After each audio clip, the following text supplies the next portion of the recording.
Chapter 6, Private Sean Smith.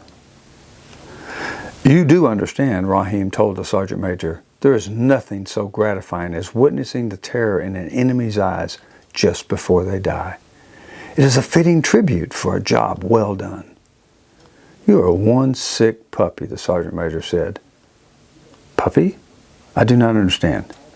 I don't expect you to. Hovek brought the bolt cutters and handed them to Rahim. Rahim smiled, saying, These I understand, but do you? I'm sure you're going to tell me. Of course. You see, these men behind you are just like the fingers on your hands. Without them, any mission would be difficult, if not impossible. Therefore, they are essential to you, just as your fingers are essential to your hand. Do you agree with me? Yes. Jalal, the leader said to his man. Jalal came forward and took the .44 off the table and pointed it into Private Smith's temple. Rahim explained, Since the sergeant major is too timid to shoot a man who came to Iraq to die, I will be generous enough to provide a substitute. Jalal here will not hesitate to shoot your man. Do you accept this as a fact, Sergeant Major? He nodded gravely. But I want you to understand, Sergeant Major, I am a great admirer of a true patriot, one with real character, one with superior morals and uncompromising values. So I will grant you an opportunity, a moment in time, to prove yourself. Rahim held out the bolt cutters.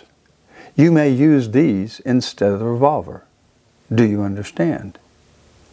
You want me to cut off my soldier's finger? No. I want you to sever your own finger in place of this soldier's life. My finger for his life, the sergeant major repeated. Yes, Rahim said, leaning down so his face was only inches from the sergeant major's. But there is one provision, a small stipulation, if you will. What? When you sever your finger in place of this man's life, your face must not display anguish in any way. If Jalal hears you cry out or sees disfavor in your face during your performance, he will shoot this man and you will lose your finger. I could not believe what I just heard. Rahim was a madman, a sociopath. It was insane what he expected the sergeant major to do. It would be impossible to cut off your own finger and show no pain or emotion. Rahim stood up and said, You have 1 minute to comply, Sergeant Major, beginning now. The sergeant major looked into the terror-glazed eyes of Private Smith and said, It's all right, son. Smith blinked his eyes. The sergeant major picked up the bolt cutters and asked Smith, What is your first name? Sean, Sergeant Major. A wonderful name. I have a nephew by that name. A good boy, but just a boy.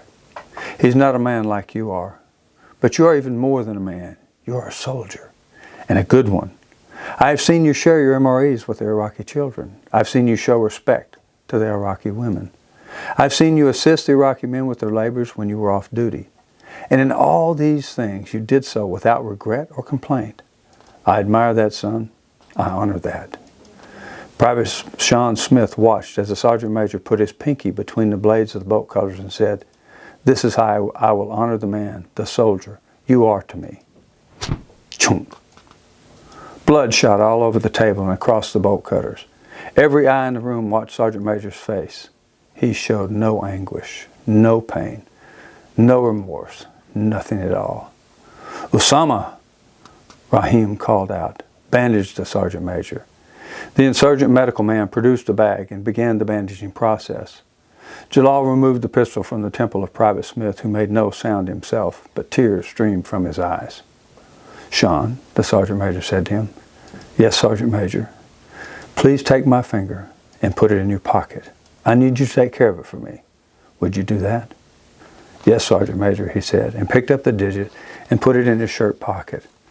A spot instantly formed at the bottom of his pocket from the blood. Rahim looked at Smith and inquired, Could you have severed your finger for his life? I could tell Smith did not want to talk to the Iraqi leader, but he turned to face him and said, I could now. Usama The Iraqi medic completed bandaging the sergeant major's right hand, where his pinky had been, as Private Smith was led back to the wall with the rest of us.